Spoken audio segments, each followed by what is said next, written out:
Good morning friends, मैं हूं ताहिर मंसूरी और जैसा कि आपने थंबनेल पर पढ़ा कि ये एक शब्द हमारी ज़िंदगी बदल सकता है और हमारी ज़िंदगी में चैन सुकून भर सकता है। तो आपने बिल्कुल सही पढ़ा है। ये वो शब्द है जिसको अगर हम 21 दिन तक अपनी दिनचर्या में शामिल कर लेते हैं तो ये हमारी आदत बन जाएगा।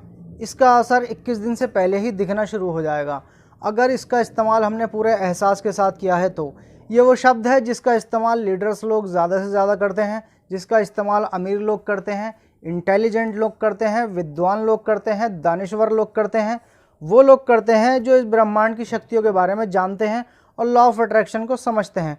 तो इस शब्द के बारे में जानने से पहले मैं आपसे कहना चाहूँगा कि अगर आप पहली बार इस चैनल पर आए हैं तो चैनल को सब्सक्राइब ज़रूर कर देना, ताकि हमारी ज़िंदगी से जुड़ी ऐसी ही वीडियोस आपको मिलती रहें। और इस शब्द के बारे में और अपनी ज़िंदगी के बारे में अट्रैक्टिव जानकारी लेने के लिए वीडियो को एंड तक देखें। तो मेरे दोस्त, ये शब्द तो बहुत छोटा है मगर इसके चमत्कार बहुत बड़े हैं। और इस शब्द को कहते हैं शुक्रिया, थैंक्स, धन्यवाद या ग्रेटिट्यूड। किसी चीज़ के लिए कृतज्ञ होना, शुक्रगुजार होना, आभार व्यक्त करना, एहसानमंद होना। ये वो शब्द है, ये वो एहसास है जिसका इस्तेमाल हमारे देश में सिर्फ 10% लोग ही करते हैं। बाकी के 90% लोग तब करते हैं जब एक दूसरे से मिलते हैं।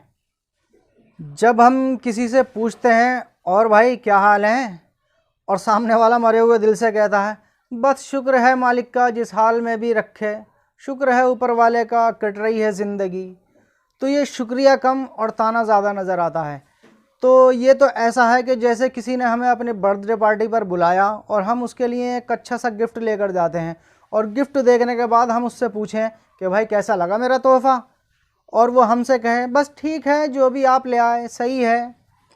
अब बताइए कि हमें कैसा फ़ील होगा।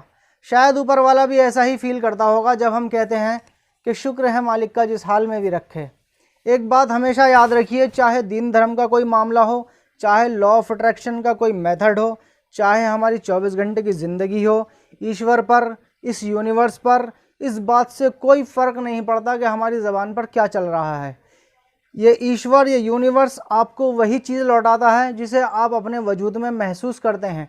बेशक हमारी ज़बान पर कृतज्ञता के शब्द हों, ग्रेटिट्यूड हो, मगर हम ग्रेटिट्यूड के एहसास से खाली हों तो कोई फ़ायदा नहीं, कितना भी ज़बान से रटते रहिए।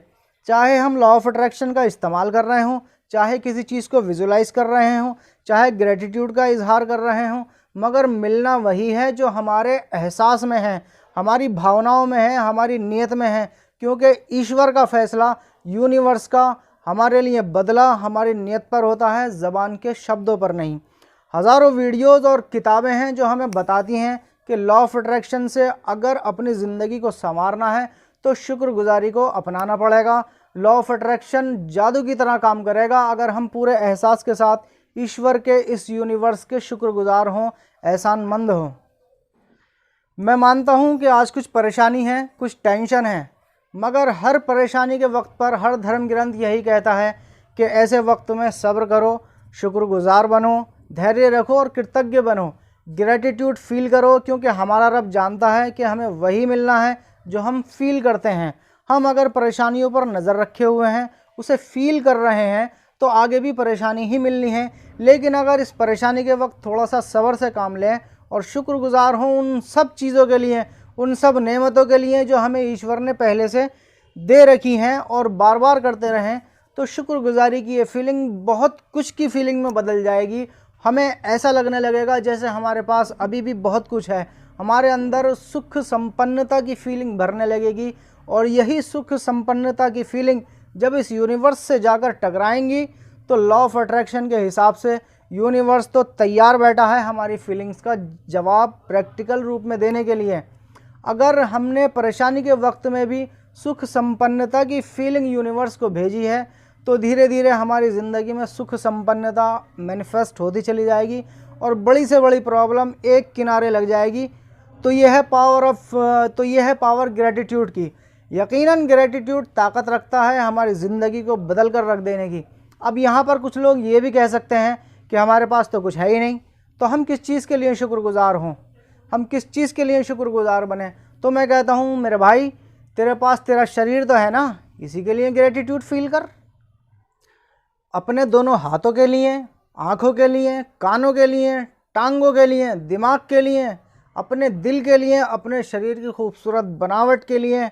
अब तुम कहोगे यार कि शरीर के लिए फीलिंग्स तो आती ही नहीं, तो इसका हल मैं बताता हूँ। एक काम करो, एक काली पट्टी लो और सुबह को अपनी आँखों पर बांधो और अपने सारे काम करते हुए सारा दिन ऐसे ही गुजारो। अपने कानों में रबड़ की डॉट्स ठोक लो, अपनी एक टांग को मोड़कर अपनी जांघ से रस्सी से बांध लो, एक बड़ा और चौड़ा टेप लो, अपने मुंह पर चिपका लो, अपने एक हाथ को प्लास्टर की तरह अपनी गर्दन से लटका लो, अपनी कमर में एक लकड़ी का तख्ता बांध लो और रोज़ाना इनमें से एक काम करो और पूरा एक दिन गुजारो। मेरा दावा है भाई, दोपहर तक ही ग्रेटिट्यूड फील करने लगोगे अपने शरीर के लिए, अपने ईश्वर के लिए। और अगर कुछ नहीं तो जो भी चीज़ हम अट्रैक्ट कर रहे हैं लॉ ऑफ अट्रैक्शन के किसी भी मेथड के ज़रिए, और वो चीज़ अभी मिली नहीं है, तो उसी चीज़ के लिए इस एहसास के साथ शुक्रिया कहना शुरू कर दो कि जैसे वो हमें मिल चुकी हो, और बहुत जल्द आप देखोगे कि वो चीज़ आपके हाथों में होगी। इस बात को ऐसे समझें कि जैसे हमारी बहन हमसे कहे कि भैया ज़रा 100 रुपये देने, भैया 100 रुपये देने के लिए शुक्रिया। हमने अभी उसे 100 रुपये दिए नहीं हैं, मगर वो रोज़ाना हमसे ये कहने लगे कि भैया 100 रुपये देने के लिए शुक्रिया, तो मुझे पूरा यकीन है कि आप बहुत जल्द उसे 100 रुपये दे ही डालोगे। तो यार हमारा ईश्वर तो हमारे माँ बाप से भी कई गुना ज़्यादा हमसे प्यार करता है, क्या वो नहीं देगा? बेशक देगा।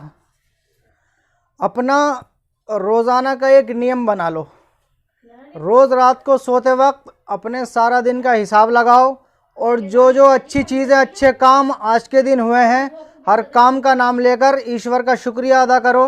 रोज़ सुबह को जब उठो तो शुक्रिया अदा करो, हे ईश्वर, या अल्लाह, इस बेहतरीन नींद के लिए आपका शुक्रिया, मुझे सही सलामत नींद से जगाने के लिए, फिर से ज़िंदा उठाने के लिए आपका शुक्रिया, मेरे इस सेहतमंद खूबसूरत शरीर के लिए, मेरे मजबूत हाथ पैरों के लिए, मेरे लाजवाब दिमाग के लिए, इस खूबसूरत दिन के लिए, मेरी नौकरी के लिए, कारोबार के लिए, मेरी बेहतरीन फैमिली के लिए, बच्चों के लिए, इस घर के लिए आपका थैंक यू।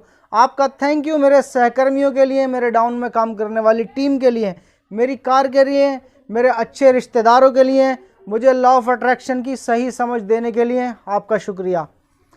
इसको अपनी ज़िंदगी का नियम बना लो, बहुत जल्द ज़िंदगी बदलती हुई नज़र आएगी और ज़िंदगी में चैन सुकून नज़र आएगा। जाते जाते बस इतना ही कहूँगा कि लॉ ऑफ अट्रैक्शन के हर मेथड में अगर हमें तेज़ी चाहिए तो जो चीज़ें आज हमारे पास हैं उनके लिए शुक्रगुजार हो जाओ।